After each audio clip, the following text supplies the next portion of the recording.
यमराज और बालक नचिकेता की कहानी। नचिकेता को दुनिया का पहला जिज्ञासु माना जाता है। नचिकेता एक छोटा बालक था। उसके पिता ने एक यज्ञ करने की शपथ ली थी।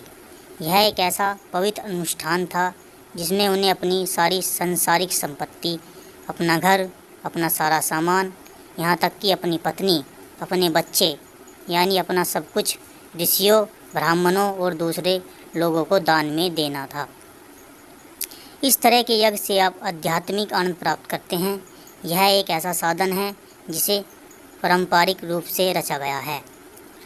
कुछ लोग आध्यात्मिक ज्ञान के लिए इस तरह की शपथ लेते हैं। नचिकेता के पिता ने यह शपथ ली और उन्होंने अपनी सभी बीमार गायें, बेकार संपत्ति और जिन चीज़ों की उन्हें ज़रूरत नहीं थी, जो किसी न किसी रूप में उनके लिए बोझ थी, वे सब दान में दे डाली। उन्होंने खूब दिखावा किया, मगर जिन चीज़ों की उन्हें वाकई ज़रूरत थी, जैसे अपनी दोनों पत्नियों और बच्चों को, उन्होंने अपने पास ही रखा।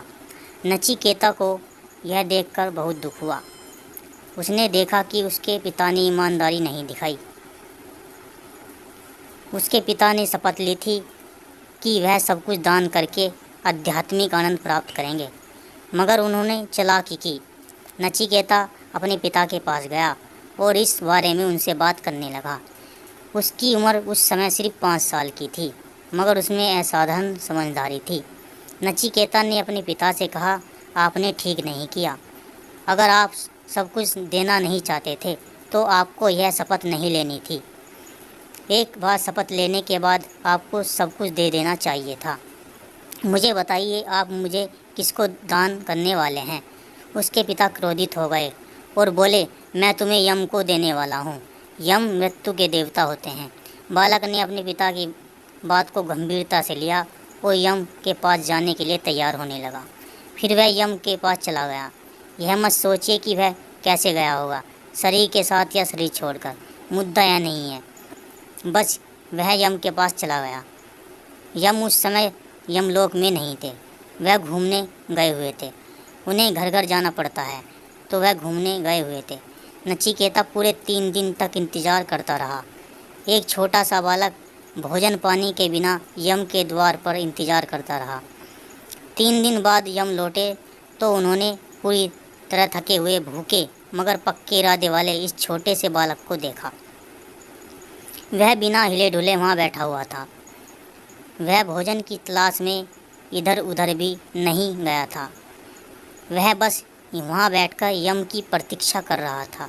यम इस बालक के पक्के इरादों से बहुत प्रभावित हुए, जो 3 दिन से प्रतीक्षा कर रहा था। वह भी बिना कुछ ग्रहण किए। वह बोले, मुझे यह देखकर बहुत अच्छा लगा कि तुम 3 दिन से मेरा इंतज़ार कर रहे हो। तुम्हें क्या चाहिए? मैं तुम्हें 3 वरदान देता हूँ। बताओ तुम्हें क्या चाहते हो? नचिकेता ने सबसे पहले कहा, मेरे पिता बहुत लालची है। वह संसारिक सुख सुविधाएं चाहते हैं, इसलिए आप उन्हें सारे भौतिक ऐशो आराम का आनंद आशीर्वाद दें। उन्हें राजा बना दीजिए। यम ने कहा, तथास्तु। उसने दूसरा वरदान मांगा, मैं जानना चाहता हूँ कि मुझे ज्ञान प्राप्त करने के लिए किस तरह के कर्मों और यज्ञों को करने की ज़रूरत है। वैदिक साहित्य में हमेशा योग की बात की जाती है। सारा वैदिक साहित्य ऐसा ही है यज्ञों के बारे में। यम ने उसे सिखाया कि उसे क्या करना चाहिए। फिर नचिकेता ने पूछा, मृत्यु का रहस्य क्या है? मृत्यु के बाद क्या होता है? यम ने कहा, यह प्रश्न तुम वापस ले लो। तुम मुझसे कुछ और भी मांग लो। तुम चाहो तो मुझसे एक राज्य मांग लो, मैं तुम्हें दे दूँगा। मैं तुम्हें धन दौलत दे सकता हूँ। मैं तुम्हें दुनिया के सारे सुख दे सकता हूँ। वह बोलते रहे, तुम मुझे बताओ क्या चाहते हो? तुम मुझसे दुनिया की सारी खुशियाँ ले लो, मगर यह प्रश्न मत पूछो। नचिकेता ने कहा, इन सब का मैं क्या करूँगा? आप पहले ही मुझे बता चुके हैं कि ये सब चीज़ें नश्वर है।